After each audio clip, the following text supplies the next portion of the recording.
Have you ever seen lights that change colors? From red to green to blue and even more? These magical lights are called RGB LEDs. Let's explore how they work and how they can create so many colors.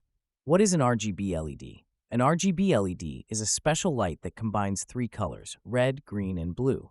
By mixing these three colors in different amounts, we can create almost any color you can think of.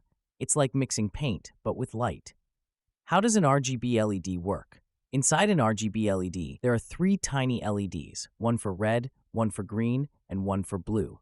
By adjusting how bright each color is, we can mix them to make different colors.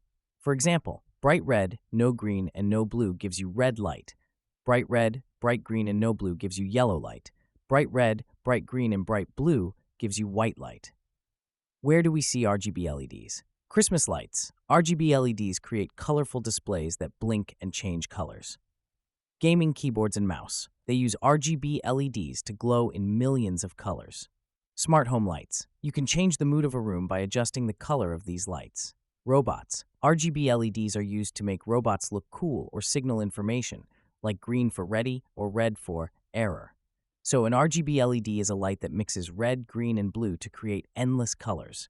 Whether it's for decorations, gadgets, or robots, RGB LEDs make the world more colorful and fun.